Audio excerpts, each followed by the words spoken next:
오늘 예레미야 말씀이 아니라 창세기 말씀을 여러분들과 함께 나누고자 합니다. 예레미야 말씀을 보다가 목사님이 오늘 주일날 일부 예배를 좀 설교하게 되었어요. 그래서 오늘 이 레아의 이야기라는 제목으로 오늘 말씀을 전했고, 오늘 여러분들과도 함께 동일한 말씀을 가지고 은혜를 나누고자 합니다. 여러분, 성경에 보면 참 훌륭한 인물들이 많이 있죠. 우리가 본받아야 되고 배워야 되고 알아야 될 만한 사람들이 많이 등장합니다. 다윗, 하나님 마음에 합한 사람. 모세, 여러분 거대한 나라 애굽에서 건져낸 인물. 엘리야, 하늘에서 불이 떨어져서 바알과 아세라가 참신이 아니라 하나님만이 참신임을 드러냈던 사람. 사도 바울, 신약의 성경의 13권을 기록한 저자이자 훌륭한 복음 전도자, 선교사였던 모습. 여러분, 이런 인물들을 보면 우리가 참 본받을 게 많고 배울 게 많이 있죠. 그런데 오늘 여러분들과 함께 보려고 하는 이 레아에 대한 이야기, 레아는 여러분 도대체 우리가 보고 배울 게 무엇이 있을까요? 여러분, 레아를 보면 우리는 어떤 생각을 가지는가 하면 레아의 모습이 진짜 살아가는 삶의 모습을 가지고 있다라고 볼 수 있습니다. 여러분, 우리가 다윗을 사실은 살아가기 원하지만, 다윗은 하나님 마음에 합한 사람이 되기를 원하지만 실제 살아가는 우리의 삶은 어떤 모습인가 하면 바로 오늘 우리가 보게 될 레아와 같은 삶을 살아가고 있다는 거죠. 그러니까 레아가 살아가는 삶이 어떠한 모습이었는가? 여러분, 이 레아는 사랑받고 싶었지만 사랑받지 못한 여인이에요. 자기의 남편 야곱에게 사랑을 받고 싶었지만 사랑받지 못했고, 야곱의 사랑만 받으면 내가 모든 것을 다 만족할 수 있겠다라고 여겼던 여인이 바로 레아예요. 어쩌면 우리의 살아가는 삶의 모습이 정말 바라봐야 될 것이 무엇인지 모르고 야곱을 바라보고 살아가는 삶의 모습처럼 살아가고 있는 모습이 아닐까. 그래서 여러분, 레아를 보면서 우리의 모습을 보고 이 레아를 통해서 하나님은 우리에게 무엇을 알기를 원하시는지 함께 말씀으로 좀 은혜를 나눠보자 합니다. 여러분, 이 레아의 이야기를 살펴보려고 하면 먼저는 누굴 봐야 되는가 하면 야곱을 봐야 합니다. 여러분, 야곱은 이삭의 아들로 태어난 둘째 아들입니다. 그는 장자의 축복을 너무 원한 나머지 어머니와 함께 아버지를 속여서 장자의 축복을 받았어요. 여러분, 그로 인해서 형 에서가 화가 났고 분노가 났고 형은 동생을 죽이려고까지 하죠. 여러분, 그것을 피해서 도망한 사람이 바로 누구입니까? 야곱이었습니다. 야곱은 이 장자의 복을 받으면 그 집안의 대를 이어서 가야 되는데 오히려 그 축복을 거짓말로 속여서 받음으로 어떻게 되었냐면 그 집에서 쫓겨나게 되고 말았습니다. 그래서 쫓겨나서 결국에는 부모님을 떠나게 되어지고 장자의 축복을 이을 수도 없게 되어지고 부모님도 만날 수 없을 뿐만 아니라 형의 미움을 받으면서 떠나가게 되죠. 정착할 곳, 있을 곳도 없는 곳이 바로 여러분 야곱이었습니다. 이 야곱이 어디로 가게 되는가 하면 그 어머니의 고향이었던 곳으로 돌아가게 됩니다. 그곳에 갔더니 거기에서 누구를 만나는가 하면 라헬이라는 여자를 만나요. 여러분, 라헬을 보자마자 야곱이요, 여러분 완전히 사랑에 빠져버렸어요. 여러분, 그런 감정 느껴본 적 있어요? 탁 봤는데 저 사람이야. 저는 그런 적 있어요. 여러분, 이 야곱이 그 라헬을 보는 순간 완전히 사랑에 빠져버려요. 라헬이 성경에도 보면 너무나 예뻤다라고 나오는데 이 야곱은 완전히 그 미모나 여러 가지 모든 면에서 라헬에게 빠져버리죠. 그래서 어떤 학자는 야곱이 상사병에 빠졌을 것이다 라고까지 얘기해요. 그러니까 라헬을 보는 순간 자기는 쫓겨나서 이곳까지 오게 되었지만 이 라헬만 얻게 된다면 자기가 이 고생한 모든 것을 잃은 것에 대한 보상을 받을 것이다 라고 얘기합니다. 그래서 라헬을 얻기 위해서 얼마나 봉사하는가 하면 7년간을 그의 아버지 라반을 위해서 일하게 되어지죠. 근데 그 7년이라는 기간이 여러분 짧은 기간이 아닌데도 뭐라고 얘기하는가 하면 며칠같이 여겼더라라고 말해요. 20절 말씀에 29장 20절 말씀에 보면 야곱이 라헬을 위하여 7년 동안 라반을 섬겼으니 그를 사랑하는 까닭에 7년을 며칠같이 여겼더라. 며칠처럼 여길 만큼 이 라헬이 너무나도 마음에 들었고 상사병에 빠진 것이죠. 그날이 다가오기를 너무나 기다렸고 소망했습니다. 그리고 7년이 다 되어서 드디어 그날이 된 겁니다. 이제 라헬을 아내로 맞이할 수 있는 그날이 되었고 모든 결혼의 예식을 치르고 동안에 여러분이 신부는 얼굴을 가리고 전통의 관습에 따라서 얼굴을 가리고 그리고 술에 취한 이 야곱이 그 라헬과 동침한다라고 생각하고 동침하게 되었죠. 그런데 아침에 눈을 떠서 보니까 여러분 라헬이 아니라 누가 그 앞에 있는가 하면 레아라는 여인이 그 앞에 있는 겁니다. 이 레아는 누구인가 하면 바로 라헬의 언니인 것이죠. 그래서 25절 말씀에 야곱이 아침에 보니 레아. 야곱이 아침에 눈을 떠보니까 라헬인 줄 알았는데 레아가 있다는 거예요. 라헬을 꿈꾸고 동침했는데 깨서 보니 레아가 눈앞에 있는 것입니다. 여러분 야곱의 마음이 어떻겠어요? 분노가 일어난 거죠. 나는 라헬을 위해서 7년을 봉사하고 라헬만 얻으면 모든 보상을 어긴다라고 여겼는데 눈앞에 레아가 있는 것을 보고 분노했고 그 일을 꾸민 누굴 찾아가는가 하면 라반을 찾아갔죠. 그 라반을 찾아가서 어떻게 자신에게 이럴 수 있느냐고 말하면서 따지는 모습이 등장합니다. 25절 말씀에 라반에게 이르되 외삼촌이 어찌하여 내게 이같이 행하셨나이까? 왜 저에게 라헬이 아니라 왜 레아를 주신 겁니까? 저는 라헬을 원했잖아요. 어떻게 저한테 이러실 수 있습니까? 라고 하고 있는 겁니다. 여러분 이런 상황 가운데 있을 때 가장 힘든 사람이 여러분 누구일까요? 야곱일까요? 여러분 야곱은요 사실 힘들어도 할 말이 없습니다. 왜 할 말이 없어요? 야곱도 어떻게 하다가 여기까지 오게 되었습니까? 속여서 여기까지 온 거예요. 아버지를 속이고 형을 속여서 장자의 축복을 받아서 자기가 이곳까지 흘러오게 됐고 라헬을 만난 것입니다. 자기는 똑같이 라반에게 마치 심판을 당하는 것처럼 징계를 받는 것처럼 자기도 속임을 당해서 레아를 아내로 맞이하게 된 거예요. 참 힘들어도 할 말이 없는 사람이 바로 야곱인 거예요. 여러분 진짜 힘든 사람은 누구인가 하면 여러분 레아예요. 그럼 레아 여자 입장에서 어떨까요?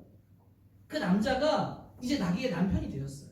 근데 내가 싫다고 말하면서 자기 아버지와 싸우고 있는 거예요. 그리고 내 동생을 달라고 하면서 싸우는 그 모습을 밖에서 다 지켜보고 있는 게 바로 레아예요. 그러니까 레아의 마음은 얼마나 여러분 무너져 내렸겠습니까? 이런 것을 아마 레아도 어느 정도 알고 있었을 것인데 왜 결혼까지 하게 된 걸까요?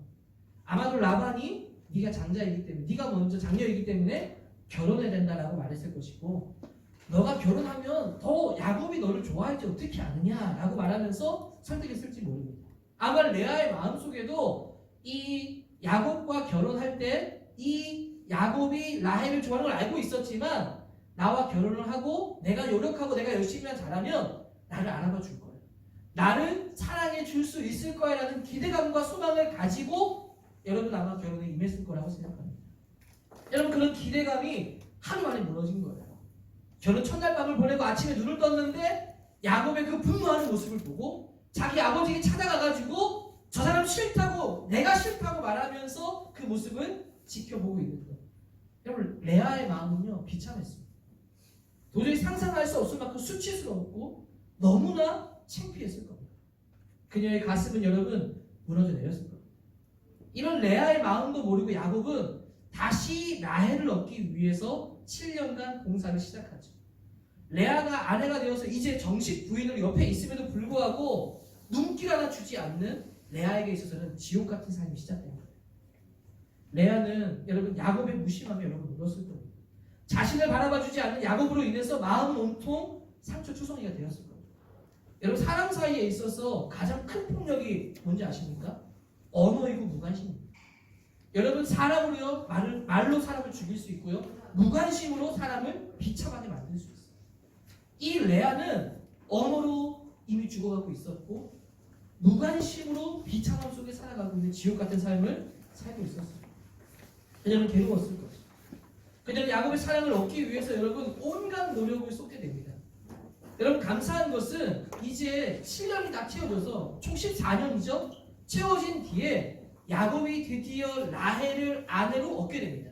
여러분 이렇게 됐을 때 레아는 그 7년이라는 시간 동안에 자기가 정식 부인일 때 더 많은 사랑을 독차지했어야 되는데 그러지 못했거든요. 그런데 7년을 채우고 나서 14년째 됐을 때 드디어 라헬이 아내가 되었을 때 레아에게 하나님께서 어떤 은혜를 베풀어 주시는가 하면 그녀에게 아들을 주신답니다. 태의 문을 열어서 그녀가 아들을 가질 수 있도록 해주셨습니다. 여러분 레아는요 기대감에 못 찼어요. 당시 히브리 사회에서 아내가 아들을 얻는 것은 그 의미가 남달랐습니다. 집안의 계보를 이어갈 뿐만 아니라 이 여자로서의 역할을 다 감당했던 것처럼 여겼던 시대가 바로 이때입니다. 그러니까 그 레아가 아들을 얻음을 통해서 이제 어떤 생각을 갖는가 하면 내가 야곱에게 해줄 수 있는 가장 큰 것, 야곱의 마음을 얻을 수 있는 가장 유일한 것, 아들을 얻는 것인데 그 일을 이루었다라고 생각하는 거죠. 이제 야곱이 나를 바라봐 줄 것이다라고 믿을 수 있을 만한 것이 바로 아들이었다는 거예요. 여러분, 하나님께서 이 레아에게 첫 번째 아들을 주셨어요. 여러분 32절 말씀에 레아가 임신하여 아들을 낳고 그 이름을 르우벤이라 하여 이르되 여호와께서 나의 괴로움을 돌보셨으니 이제는 내 남편이 나를 사랑하리로다. 여러분, 이 르우벤이라는 이름의 이 뜻이 무엇인가 하면 보라 아들이다라는 뜻입니다. 보라 아들이다. 이제 나에게 아들을 주셨으니까 이제 야곱이 나를 사랑해 줄 거야. 이제 야곱이 나를 좀 바라봐 줄 거야 라고 소망하게 됩니다. 그런데 여러분, 야곱은 여전히 이 레아를 바라봐 주지 않죠. 하나님이 또다시 레아를 돌보시면서 둘째 아들을 주십니다. 둘째 아들의 이름이 시몬입니다. 여러분, 시몬의 이름의 뜻은 응답입니다. 이 레아가 얼마나 간절했었는지 이 아들을 얻음을 통해서 둘째 시몬 응답이다. 이제 야곱이 나를 사랑해 줄 것에 대한 응답으로 하나님이 주셨다. 그런데 여러분, 어떻게 됩니까? 그가 다시 임신하여 아들을 낳고 이르되 내가 사랑받지 못함을 들으셨으므로 내게 아들을 주셨다. 그의 이름이 시몬이라 하였으며 라고 하면서 기대감을 가졌지만 여전히 야곱은 어떻습니까? 이 레아를 바라봐주지 않는 겁니다. 무심한 남편의 모습을 하고 있는 거죠. 하나님께서 또 아들을 주셨습니다. 셋째 레위. 그 이름의 뜻이 무엇인가 하면 연합이라는 뜻입니다. 이제 아들을 셋이나 야곱에게 안겨주었으니 이제는 진짜 나를 사랑해 줄 거야. 그가 나와 연합할 것이다. 나를 진정으로 사랑해 줄 거야 라고 소망하게 됩니다. 34절 말씀에 그가 또 임신하여 아들을 낳고 이르되 내가 그에게 새 아들을 낳았으니 내 남편이 지금부터 나와 연합하리로다. 이제 나와 함께 연합해 줄 것이다. 이제 그가 나와 함께 해 줄 것이다 라는 소망을 품게 됩니다. 세 명이나 아들을 얻었으니 나와 연합할 것이고 나를 사랑해 줄 것이라고 이 레아는 여겼습니다. 그런데 어떻게 됩니까? 여전히 야곱은 레아를 바라봐 주지 않고 사랑받지 못한 모습에 있게 되어지죠. 여러분, 레아는요 아들을 얻으면 사랑받을 거라고 믿었지만 여전히 사랑받지 못하고 있습니다. 그녀에게 있어서의 가장 큰 기대는 아들이었어요. 아들을 얻으면 왜요? 야곱의 사랑을 얻을 것이라고 믿었기 때문에. 그런데 셋이나 얻었음에도 불구하고 사랑을 여전히 얻지 못하는 거예요. 그러니까 기대감이 절망으로 바뀌어버린 거예요. 모든 것이 절망으로 다 나락으로 떨어져 버리고 만 것입니다. 여러분, 실망을 하면 다시 다음을 좀 기약할 수 있는 마음을 좀 가질 수 있을 것 같아요. 그런데 절망이라는 것은 무엇입니까? 이미 다 결정되어진 일이라는 거예요. 더 이상 변동이 없는 것. 그러니까 내가 아무리 노력을 쏟아도 아무 일도 일어나지 않을 것이다라고 여겨버리는 거예요. 절망. 완전히 절망의 나락으로 떨어져 버린 것이죠. 여러분, 우리가 하나님 나라 큐티로 예레미야 말씀을 보고 있는데 예레미야를 사람들이 여러분 왜 싫어했습니까? 예레미야가 하는 말 때문인데 예레미야가 하는 말이 어떤 말이었어요? 기대감이 없는 말이었죠. 너희들은 다 무너져 내려야 끝난다는 것을 이야기했습니다. 그러니까 무너지는 것까지는 좋은데 어떻게 될 것이다라는 회복을 이야기해주면 소망이 생길 것인데 예레미야는 그렇지 않았다는 거예요. 다 무너져 내리고 말 것이다 라고 말했기 때문에 사실은 완전히 무너져야 다시 회복할 수 있는 것인데 그것을 보지 못하는 것이죠. 이 레아의 마음이 바로 이런 마음이었던 거예요. 더 이상 소망이 없는 삶. 이제 내가 살아도 야곱의 마음을 얻을 수 없으니 완전히 무너져버린 삶이 된 것입니다. 여러분, 그런 레아에게 하나님께서 네 번째 아들을 허락해 주세요. 네 번째 아들을 주시는데 여러분, 그 아들의 이름이 뭔가 하면 유다입니다. 여러분, 놀라운 건요, 그동안에 어떻게 하면 야곱의 마음을 얻을까 이러한 고백들이 그 레아의 입술에서 나왔다고 한다면 이 레아가 아들 네 번째 아들 유다를 얻었는데 그 유다의 이름의 뜻이 무슨 뜻인가 하면 내가 이제는 여호와를 찬송하리로다 라는 뜻입니다. 그러니까 이 레아의 고백이 바뀌어버린 거예요.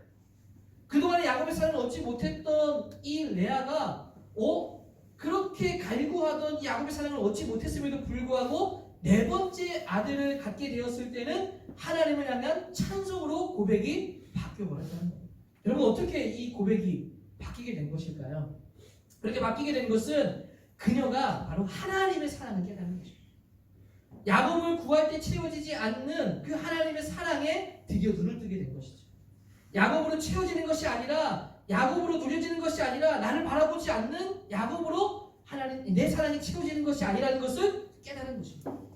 여러분 31절 말씀에 보면 이런 말씀이 나와요. 여호와께서 레아가 사랑받지 못함을 보시고.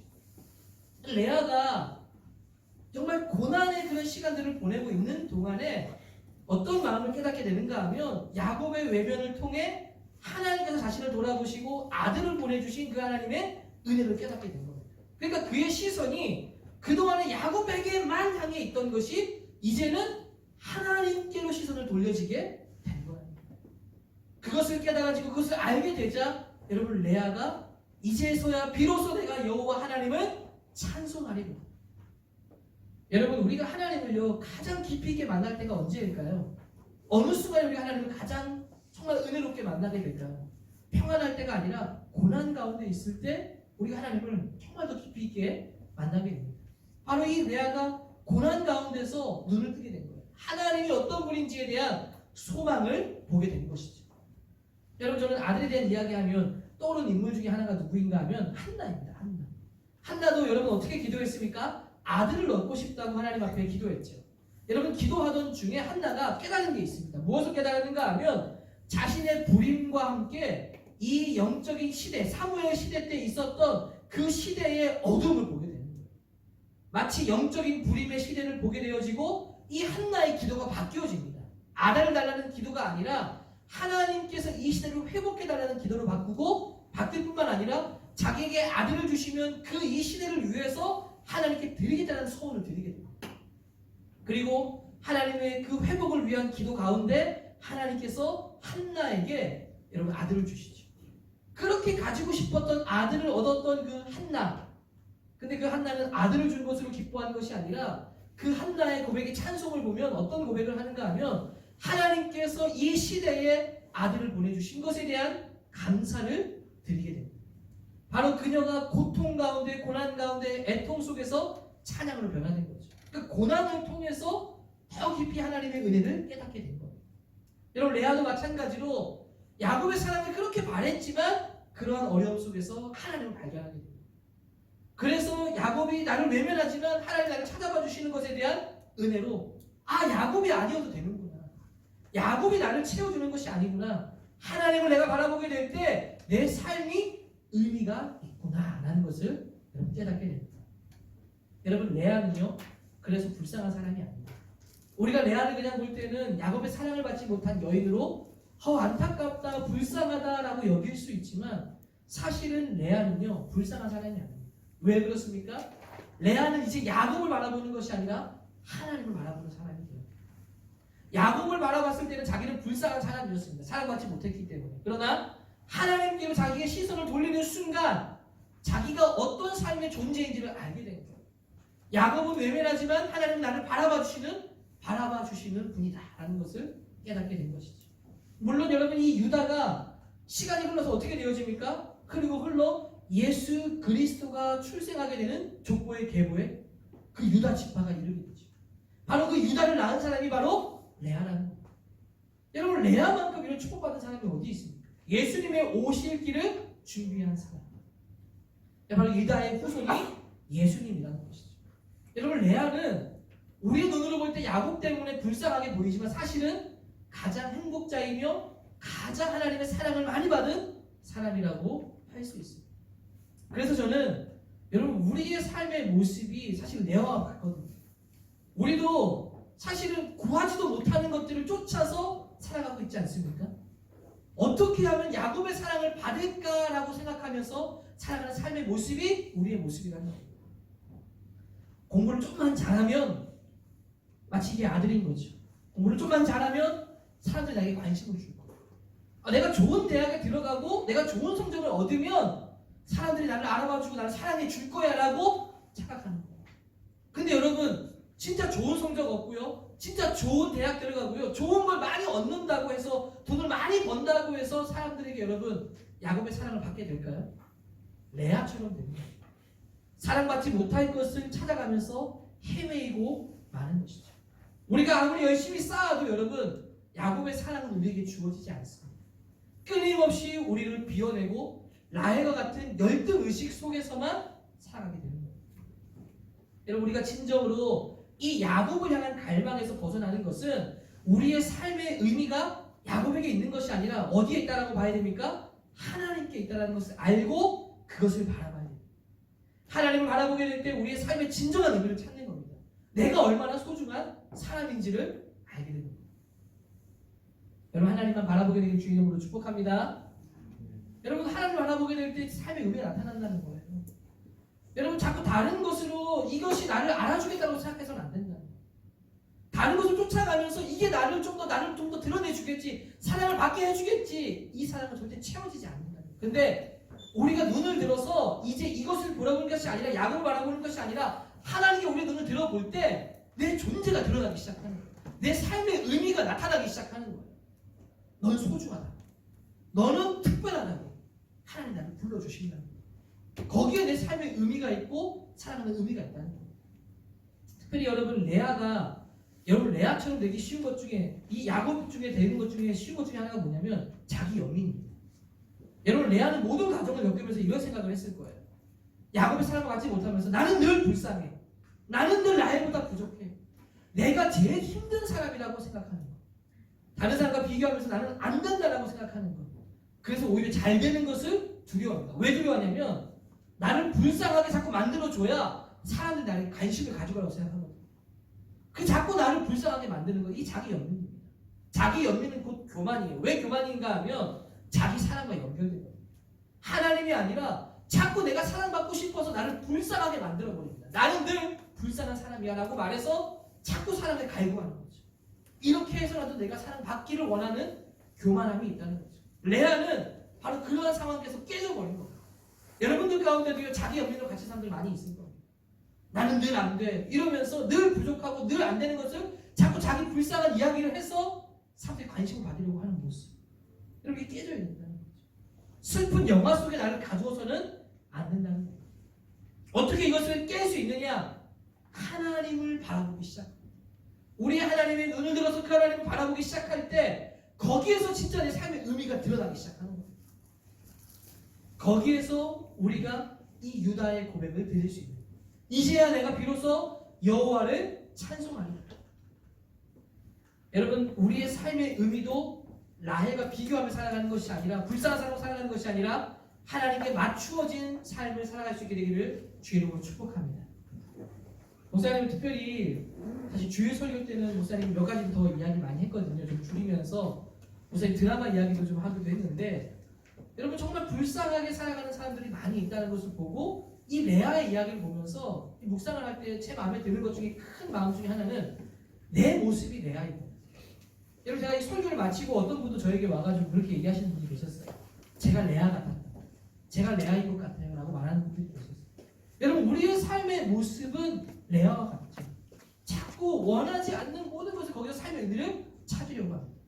그러나 거기서 우리의 삶의 의미를 찾으려고 할 때 야곱에게 찾으려고 할 때 우리는 절대로 만족할 수 없다는 것을 기억하시고 여러분 우리가 시선을 하나님께 돌리게 됩니다. 하나님을 바라보고 거기서 우리의 삶의 의미를 찾게 될 때 우리가 살아갈 수 있는 길을 걸어갈 수 있습니다. 거기에서 우리의 참된 기쁨과 소망이 나오는 것이죠. 저도 레아 같다고 생각했는데 하나님 앞에 기도하면서 하나님 정말 저도요 인정받고 싶고 사랑받고 싶고 뭔가 관심을 많이 받고 싶은 마음이 많아서 열심히 노력하는데 채워지지 않는데 어떻게 하면 좋죠? 하나님 좀 저를 채워주세요 라고 저도 기도 많이 했습니다. 하나님이 저에게도 마음에 잘하고 있어 이런 마음이 막 생기더라고요. 그런데 여러분 진짜 그런 마음이 막 들기 시작하고 하나님의 은혜가 느껴지기 시작하자 여러분 힘이 나기 시작합니다. 마음에 힘이 나기 시작하고 삶의 의미가 하나님께 있을 때 이런 거구나 살아갈 힘과 능력을 얻게 되는 거구나. 여러분들의 삶의 의미가 야곱에게 있는 것이 아니라 그 사연을 받기 위한 것이 아니라 하나님께 있게 되기를 간절히 축복합니다. 그렇게 될 때 여러분의 삶이 찬양으로 애통에서 찬양으로 바뀌게 되는 줄로 믿습니다. 우리 함께 좀 말씀을 기억하면서 기도하면 좋겠습니다. 여러분 우리가 기도할 때 우리의 모습을 한번 좀 생각하면서 한번 기도하면 좋겠습니다. 여러분들의 모습이 다윗과 같으면 좋겠지만 여러분 사실 레아와 같지 않나요? 좀 나도 사랑받고 싶어요 하면서 좀 살고 있진 않나요? 나도 좀 공부 잘해서 사람들이 인정받고 싶다. 나도 좀 내가 잘하는 게 있어서 좀 사람들이 나를 좀 알아봐주면 좋겠다.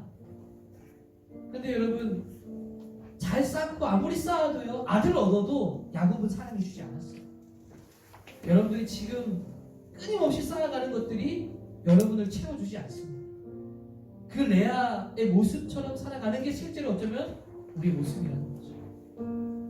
여러분 우리의 시선이 야곱에게 있으면 안 돼요. 지금 내가 하는 그 일이 전부가 아니에요. 우리의 시선을 하나님께로 두십시오. 우리의 시선을 하나님께로 두게 될 때 우리의 삶의 의미가 완전히 바뀌어버립니다. 쓸모없는 사람이 아니라 쓸모있는 사람, 아무것도 아닌 존재가 아니라 진짜 특별한 존재로 바뀌어버린다니까요. 거기에서 우리가 회복이 있으면 시작되는 거예요. 우리의 눈을 들어서 야곱이 아니라 하나님께 시선을 고정할 때 우리가 살아나기 시작합니다. 우리 같이 한번 기도할 때 하나님 내가 야곱을 바라보지 않게 하시고 야곱의 사랑을 채우지 않게 하시고 우리의 시선을 하나님께로 돌려 내 삶의 의미를 새롭게 발견하게 하여 주옵소서. 우리 이렇게 한번 같이 여러분의 목소리로 기도하면 좋겠습니다. 기도하며 나아가겠습니다. 기도하겠습니다. 하나님 아버지 감사합니다. 하나님 우리가 레아의 모습입니다. 채워지지 않는 것을 향해 살아가는 우리의 모습입니다. 아들만 있으면 날 사랑해 주겠지. 아들만 있으면 나를 알아봐 주겠지. 그러나 하나님 아무리 노력하고 애를 써도 야곱의 사랑은 주어지지 않습니다. 내가 아무리 달려가서 노력한다 하더라도 야곱이 주어지지 않는 것입니다. 내가 공부 좀 잘하면 나를 좀 알아봐 주겠지. 내가 좀 실력 좀 있으면, 내가 돈 좀 있으면, 내가 명예가 있으면, 내가 권력이 있으면 나를 좀 알아봐 주겠지. 내가 이만큼 노력하는데 나를 알아봐 주겠지. 그러나 아무것도 우리의 야곱의 사랑을 채울 수 없습니다. 하나님, 우리의 눈을 들어 하나님을 보게 하여 주시옵소서. 우리의 시선을 하나님께 드리게 될 때 우리의 삶의 의미가 바뀌어집니다. 거기에서 우리가 다시 회복하는 은혜가 일어나는 것이고 쓸모없는 사람이 아니라 쓸모있는 사람으로 아무것도 아닌 존재가 아니라 특별한 존재로 바뀌어지는 겁니다. 하나님 우리의 시선을 하나님께 두게 하여 주시옵소서. 우리의 삶의 의미를 하나님께 두게 하여 주시옵소서. 하나님 붙들고 살아가는 우리가 될 수 있도록 주님 도와 주시옵소서. 아버지 하나님 하나님 감사합니다. 하나님께서 우리에게 은혜를 주셔서 오늘 이 말씀을 주신 줄로 믿습니다. 하나님 마음에 감동을 주시고 은혜를 베풀어 주옵소서. 실제 살아가는 우리의 삶의 모습은 다윗처럼 살고 싶지만 바울처럼 살고 싶지만 사실 레아입니다. 레아처럼 야곱의 사랑을 갈구하면서 허우적대면서 살아가고 있습니다. 사랑을 받지 못해서 나는 아무것도 아닌 존재인 것처럼 나는 이 세상에 필요 없는 존재처럼 때론 내 자신을 깎아내리고 자기 연민에 휩싸이는 게 우리의 모습입니다. 하나님 이제 야곱을 보지 않게 하시고 하나님을 보게 하여 주시옵소서. 나를 회복시키시고 쓸모없는 존재가 아니라 가장 필요한 존재로 아무것도 아닌 존재가 아니라 가장 소중한 존재로 하나님을 바꿔주시는 하나님, 하나님을 바라봄을 통해서 진짜 삶의 의미가 바뀌어지도록 도와주옵소서. 우리의 삶의 의미가 하나님께 있음을 알게 하여 주시고 우리의 존재가 회복되는 은혜가 있을 수 있도록 주님 도와주시옵소서. 오늘 함께 하실 것을 믿고 감사드리며 살아계신 예수님의 이름으로 기도드리옵소서.